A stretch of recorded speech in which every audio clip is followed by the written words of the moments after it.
Hi everyone, and welcome. The famous Buddhist Thich Nhat Hanh said, "I know that in our previous life we were trees, and even in this life we continue to be trees. Without trees we cannot have people. Therefore trees and people inter-are. We are trees, air, bushes and clouds. If trees cannot survive, humankind is not going to survive either. We get sick because we have damaged our own environment. We are in mental anguish because we are so far away from Mother Nature." So we live in a dream of a cultural myth. A cultural myth that has both made humanity all it is today and is ultimately leading to our destruction. A myth that is so invasive and so accepted, so second nature that we don't even see it. And even if we do, the compulsion to shut off from its unshakable reality overtakes us. The myth is simple, that we humans are separate from nature, that we're different from nature, that we're not part of, special and exception. Some of you might even believe this myth to be true, or even if you disagree with it, your actions paint a different picture. You recycle, use reusable shopping bags, do things that support the environment.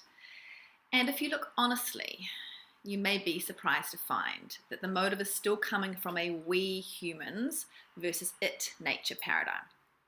Not a we are it, the humans are nature paradigm. And I'm not saying that this myth is wrong. It is what it is, and it got us humans to where we are today. All I'm here to explore with you is the possibility that the myth is now outdated. It served its purpose, and now it's time to break it up and create a whole new paradigm for the human-nature interaction. So, before we create this new paradigm, let's take a look at the old one. The old paradigm seems to have started when humans left the hunter-gatherer lifestyle and created agriculture, and along with it, the concept of land ownership.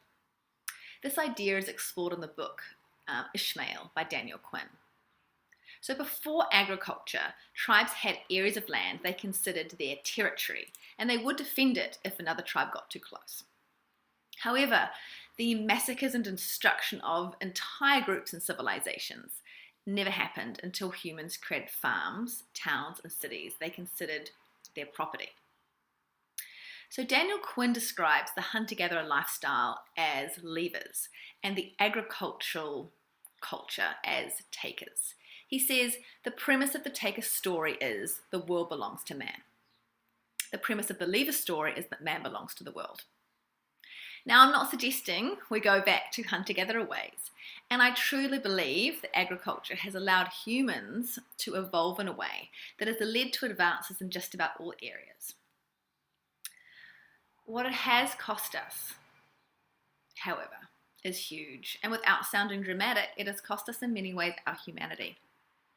As a race, we lack respect for ourselves. There are a few people we like and respect, but on the whole, the havoc we wreak upon ourselves and the planet horrifies us, and for good reason. We feel powerless, out of control. We know we're making a mess, but it's gone so far and we're not sure how to stop. Daniel Quinn writes, exactly. That's what's been happening here for the past 10,000 years. You've been doing what you damn well please with the world, and of course you mean to go right on doing what you damn well please with it because the whole damn thing belongs to you. My feeling and conviction is that focusing on the strategy, i.e. how are we going to get ourselves out of this mess, is getting us somewhere but not very fast. And that the real focus needs to be on exposing the myth we're all currently controlled by. Exposing it, talking about it, challenging it, and most importantly, spreading the truth in our own words, thoughts, and actions. So the old paradigm for human nature relating is control, domination, ownership, instant gratification, separation, lack, fear, and competition. Now I've even written these handy things up on the sheet, which I'm hoping you can all see. Oop, there we go. So control, controlling our environment, trying to be the bosses. The domination, the idea that we own it. Instant gratification, so making choices and decisions that benefit us now but won't benefit generations to come. Separation, the idea that we are separate from nature. Lack, there's just not enough to go around, we need to have it all. Fear of survival, fear of what would happen if we weren't the dominant ones. And obviously competition, that we are in competition with other species on the planet. So that's the old paradigm for nature-human relations as I have defined it. So I'm blessed to live in a country with an abundance of nature. So New Zealand really does stand out as a country with fresh air, green spaces, and a population that values spending time in the great outdoors. And we still live inside the old paradigm for nature and humans. So Richard Louv wrote in his best-selling book, No Child Left Inside, he coined the term nature deficit disorder, which he describes not as a medical term, but as a metaphor for the increasing separation between humans and the natural world. He says in his sequel, The Nature Principle, by its broadest definition, nature deficit disorder is an atrophied awareness, a diminished ability to find meaning in life that surrounds us, whatever form it takes. So his fascinating books are packed full of studies reporting how time spent in nature has been linked to a reduction in depression, anxiety, stress, ADD, high blood pressure, pain, obesity. And time in nature has been linked to an improvement in mental clarity, focus, immunity, and it appears genius. Albert Einstein and others such as philosopher Kurt Gödel took walks in nature every day. Sadly, statistics show us that despite all the great evidence of spending time in nature, we are spending even less time. Sport New Zealand from 1998 to 2014 has reported a decline in participation from 73% in 1998 to just over 65% in 2014. The average American spends 93% of time indoors, while a recent report from the Kaiser Family Foundation found that the average 8 to 18-year-old American spends 53 hours per week using entertainment media, up from 44 hours 5 years ago. In fact, there are now entire organizations treating gaming and internet addiction. So Richard Louv puts it simply, the more high-tech we are, the more nature we need. When we've been living inside the old paradigm for human and nature relations for so long, these outcomes are hardly surprising.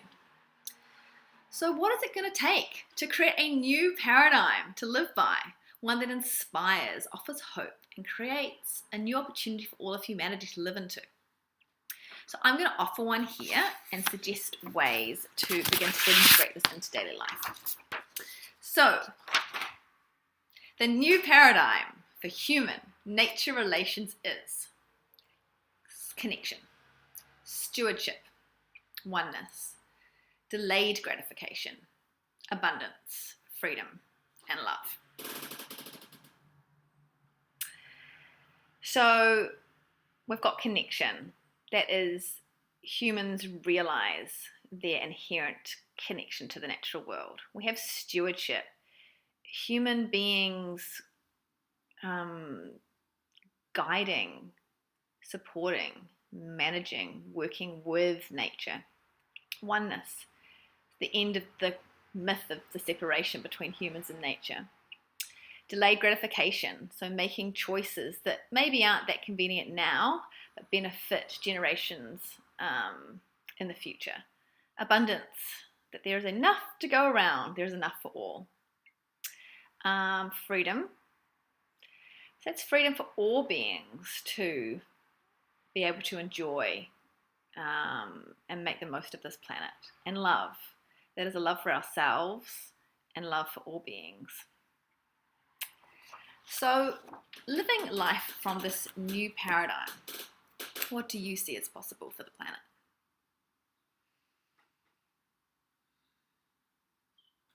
So what I see is humans forming a relationship with nature.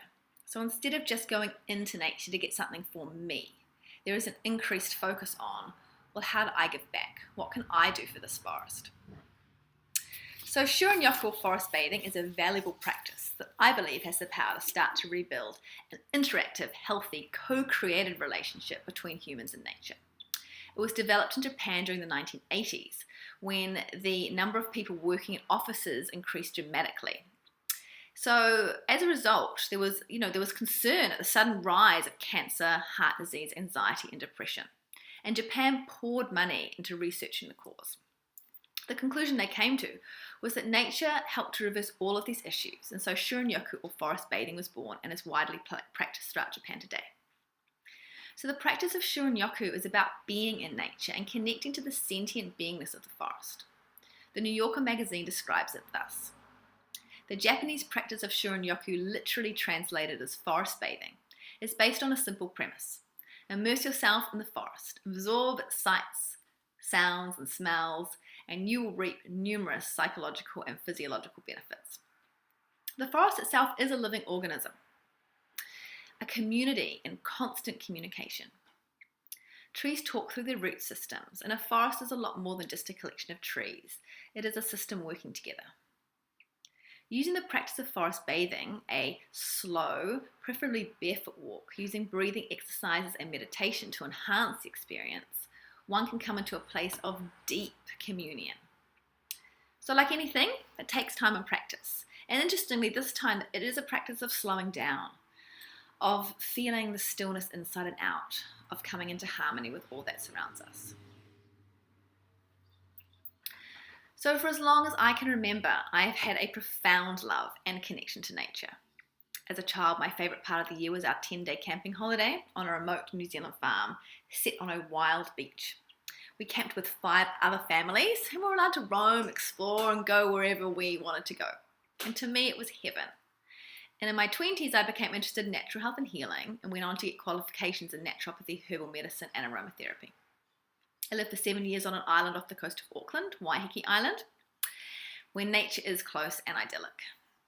I tell you this so you can see where I've come from and where I'm going, a journey of one life that has kept spiralling back to the call of the wild. And for many years now, I've lived in Auckland City, and I find that being close to people and connected to life in a city way feels important for me at the moment. But I take myself into nature most days, and for me it's a must-have, like eating well. And so this project for me was born after spending 3 months in the extreme urban jungle, Philadelphia. And I really felt a call there to find a way to bring people back to their wild roots and bring people to the fundamental connection that underlies all connection. And this led me to study Shurin-yoku as a gateway to lead others to a meaningful connection with the natural world. So where do you start? Richard Liu describes nature as human beings exist in nature, anywhere they experience a meaningful kinship with other species. Perhaps you live somewhere extremely urban, such as Philadelphia, or have a lifestyle that makes finding time in nature difficult. Like anything, you start small. Get some pot plants, use essential oils. It has been found that the essential oils in the air during a forest walk has a lot to do with the benefits. Visit a local park, or instead of eating your lunch in a cafe, you can get it to go and eat it outside. Plan a short trip. If you usually visit cities, try a nature holiday. So nature is more available than what you might think. And once you become aware, you'll find more and more of it. Now, I found parks in Philadelphia that people who had been living there for years had never found because I was looking for them. So your quest to connect to the natural world will be worth it. The end result is a deep and profound knowingness that I am one with everything and all of life. The desperate loneliness and isolation plaguing our world can finally come to an end. This may sound idealistic or overly simplistic, but the truth is we are nature. Our bodies are made from it. Everything we have ever eaten that has built each cell is of this earth. When we die, to the earth we shall return. And even if you believe in heaven or an afterlife, one cannot deny that in this moment, we're right here, rooted to this planet. There is nowhere else to go. And so I invite you to step into a most delicious opportunity to take your place as a creature of planet Earth, to take up the new paradigm of nature-human relatedness and pull it toward you.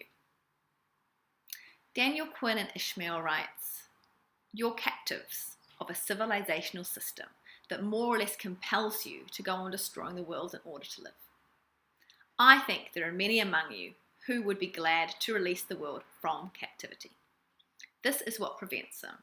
They are unable to find the bars of the cage." Today you have been given a glimpse at the way out. You are the one. If not you, then who? The earth is waiting for you. Will you go play?